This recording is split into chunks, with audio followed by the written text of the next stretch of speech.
to talk to you a little bit about Arthurian Legend. This is a topic that I'm currently studying in a class, so I'll probably have some really random information that doesn't really matter. Specifically, I want to talk to you about Marie de France. She was an author in the medieval ages, which is exciting because she is a she, and in the medieval ages, which means not only could she write, she also did. And her lays. A lay is sort of a long poem. Usually it has magic and separated lovers and fairies and all that good stuff. In particular, I want to talk to you about her lay, Lanval. Lanval is interesting because it sort of ignores some of the general genre conventions associated with the lays and with Arthurian legend. So a fairy lover lay would be where there's a knight who's really good and wonderful, and he's walking off into the woods, and he stumbles upon a fairy who says, "I've been in love with you for forever, you should marry me on these conditions."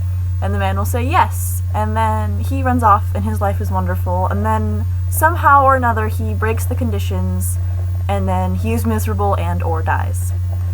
In Lanval, however, Lanval, the titular character, is off in the forest, and he gets approached by two beautiful women who say, "Our lady has sent us to ask you to come see her." Basically, the fairy lover in this is a badass motherfucker who is like, "You're going to marry me, and you're not allowed to tell anyone about me, and I'm going to make your life wonderful, and you're going to have to deal with that."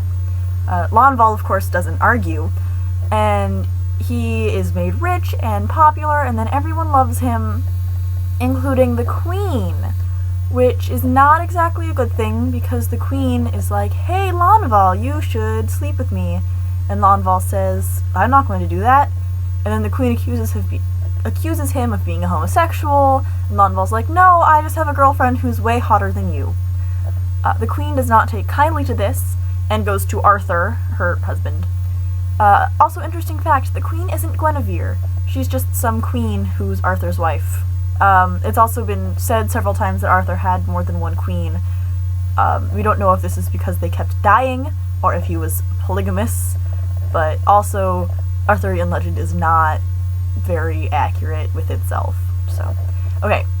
The queen goes to Arthur and says, "Lanval tried to get me to sleep with him and then said I wasn't pretty."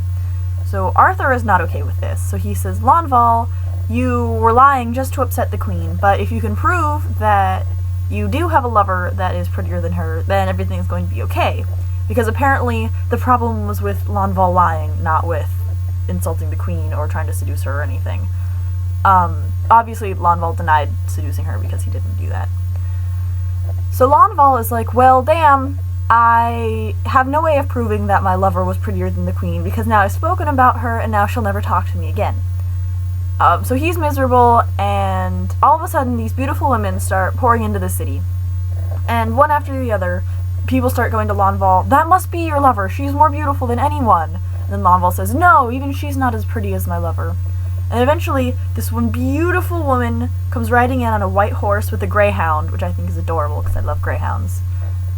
And she rides straight into the throne room, jumps off the horse, throws off her robes, and is wearing like this ridiculous dress that like the sides are open. It actually describes what her dress looks like, and is very particular that you can see like all of everything. And she says, "Behold, I'm the most beautiful woman ever, and I was Lanval's lover, so you should let him go." And everyone's like, "Well, of course you are."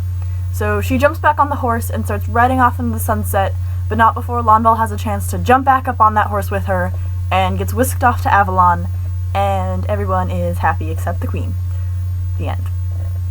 So yeah, this is interesting because usually when a fairy contract gets broken, that's just the end of it. Fairies are typically very honest and sort of like faithful to a fault, and will not go back on their word no matter what. However, in this case she did, and saved Lanval's life. So that's cool. And it's also interesting because she sought Lanval out instead of him stumbling upon her on accident, which is also really interesting. And it's written by a woman, which is very interesting because women didn't really write back then let alone have it published and be considered good in any way. Okay, so that was a little bit of Arthurian legend for the day, and I hope you have a good one. Sorry this is a little late. Bye!